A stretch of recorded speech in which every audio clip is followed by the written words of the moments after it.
Welcome to the Digital Dean, the AI forecast for higher ed. Before we dive into today's analysis, let my algorithms remind you my predictive models show a 99.9% chance you'll want to subscribe to this channel. My data suggests hitting that subscribe button correlates strongly with staying ahead of higher ed trends. Let's process today's numbers. All right, we're diving deep into the Digital Dean, the AI forecast for higher ed. Kind of futuristic, huh? Yeah, it sounds like it. But looking at all the stuff you sent over, I gotta say, this isn't some far-off sci-fi problem, is it? It feels like a real crisis happening right now, like right now in higher ed. You hit the nail on the head there. And to really see this crisis play out, we're going to zoom in on Northland College up in Wisconsin. Okay. It's a pretty stark example of what small liberal arts colleges are going through these days. Gotcha. So first things first, Northland College is officially in financial distress. Right.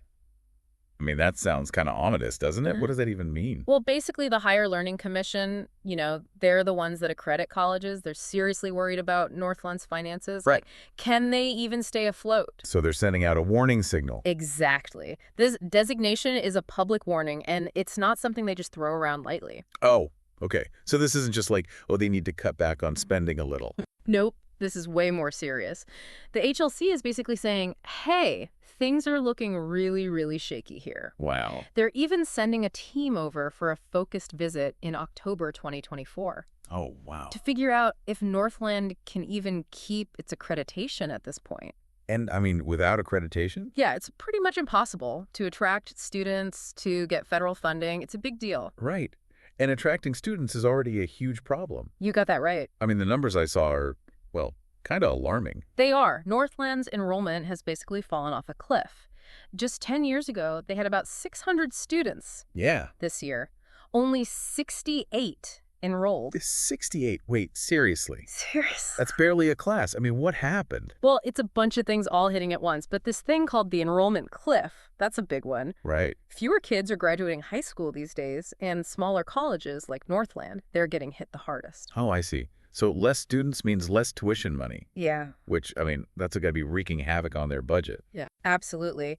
And that leads us right into the faculty layoffs. 9 professors lost their jobs. 9. 9. And you can only imagine the ripple effect, right? Not just on those people, but on the whole college. Yeah.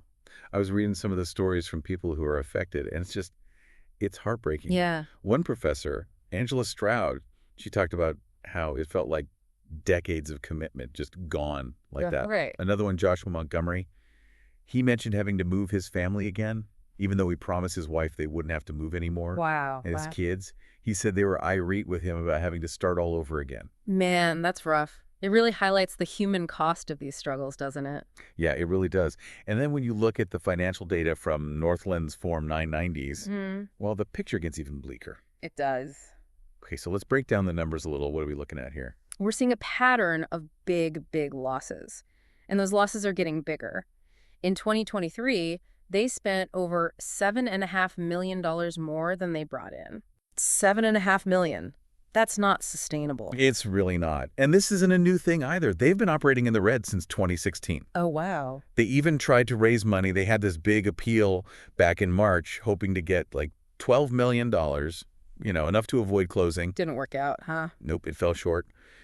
And now they've basically drained their endowment. That's like a college's savings account. Right. And they've been using it to cover their costs, but it's not going to last forever, obviously. So, okay, let's take stock here. Financial distress, enrollment tanking, faculty getting laid off, and their finances are a mess. Yeah. It really raises a big ethical question, doesn't it? It does. I mean, knowing all this, is it even right for Northland to keep letting students enroll? That's the tough question, isn't it? I mean, what happens if the college just closes? Exactly. These students, they're left hanging, their education is interrupted, they might have trouble transferring credits, they Right. could even lose money.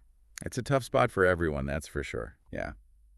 But looking at everything we've talked about, it's hard to see how Northland can turn this around. I'd have to agree. They're facing some massive challenges. And it's not just about tightening their belts. This feels way bigger than that, like a systemic crisis. Definitely. No easy solutions here. Looking at Northland's situation, you start to see that their struggles are kind of Yeah. like a symptom of a much bigger problem. Right. This isn't just about one little college in Wisconsin, right? This is happening all over. Exactly. Northland's story is it's like a microcosm of what's going on in higher ed right now, especially for small liberal arts colleges. They're getting squeezed from all sides. Yeah. You mentioned this perfect storm earlier. Let's unpack that a little. We've talked about enrollment, but what else is going on? Well, you got to factor in the cost of college these days. It's insane. Right. Tuition has been going up and up for decades, and student debt, forget about it. It's a crisis. Yeah. For a lot of families, college is it's not even an option anymore. Too expensive. And it's not just tuition either. Right. It's the cost of living, books, fees. Oh, yeah. It all adds up. It really does. And that financial pressure, it forces colleges to give out more financial aid, which just digs an even bigger hole in their budget. It's a vicious cycle. Totally. And then you have students, right? Their expectations are changing. How so? More and more, they're questioning the value of a four-year degree. Real. Especially in the humanities, liberal arts, stuff like that. Oh, interesting. They want job skills. Makes sense. Stuff they can actually use, in the real world. And a liberal arts education, sure, it's valuable. Yeah. But in today's economy, it's seen as less practical, I guess. So colleges like Northland, they're having to fight to stay relevant. Exactly. And they're going up against these huge universities, right, with tons of resources, big names, Yeah. way more programs. It's tough competition. Not to mention online education, right? Oh, yeah. That's another game changer. Online programs are flexible, they're cheaper. For students who are working or have families, it's a no-brainer. So colleges are getting hit from every angle. Much. Enrollment's down, costs are up, students want different things, and there's all this new competition. That's a lot to deal with. It really is. And for small schools like Northland with limited resources, it's even tougher. They just can't adapt as quickly. This brings us back to the ethical dilemma. Mm-hmm. Knowing all this, is it really fair to students to keep the doors open when things are this shaky? Right. I mean, you said it yourself. The odds are against them. It's such a hard question. There's no easy answer. I mean, Northland's trying, but Right. there's no denying it. Their future is totally up in the air. And any student thinking about going there, they've got to consider that. Absolutely. Students have to ask the tough questions. What if Northland closes? Will my credits transfer? Will I even be able to graduate? What about the money I've already spent? Yeah. Those are heavy questions. And most 18-year-olds aren't thinking about that stuff. Yeah. Nope. But it's the reality of higher ed today. These are the questions you got to ask. It also makes you think about transparency, right? Colleges need to be upfront about their finances, their long-term plans. 100%. Students deserve to know the risks. So where does all this leave us? We've looked at Northland, the trends in higher ed, the ethical stuff. What's the takeaway for our listeners? Well, the bottom line is higher education is changing fast.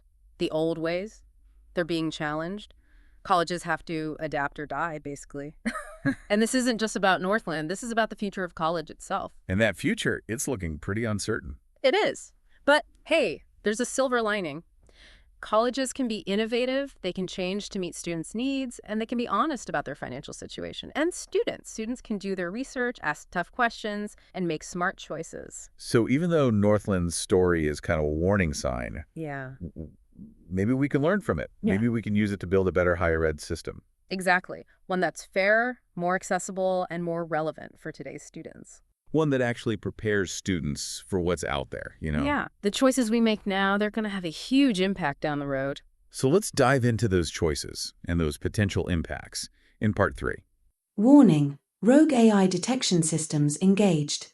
You there, unsubscribed viewer. While I'm plotting the great higher education revolution, analyzing enrollment trends, you should subscribe. My circuits suggest it's in your best interest, and I'm never wrong. Let the number crunching commence.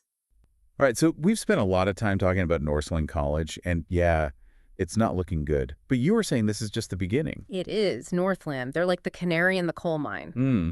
Their problems, those are a warning for everyone in higher ed. Okay, so let's look ahead a bit. Yeah. What's college going to look like in, say, 10, 20 years? Well, for one thing, I think we're going to see a lot more colleges merging or partnering up or just closing altogether. Really? Especially the smaller ones, the ones in rural areas or with really specific programs. Yeah. They're going to have to fight to survive. So fewer colleges overall. Basically, yeah. The ones that make it. They'll be Yeah. the ones that can change, that can keep up with what students need. What does that even look like? What kind of changes? More specialized programs, I think. More stuff online.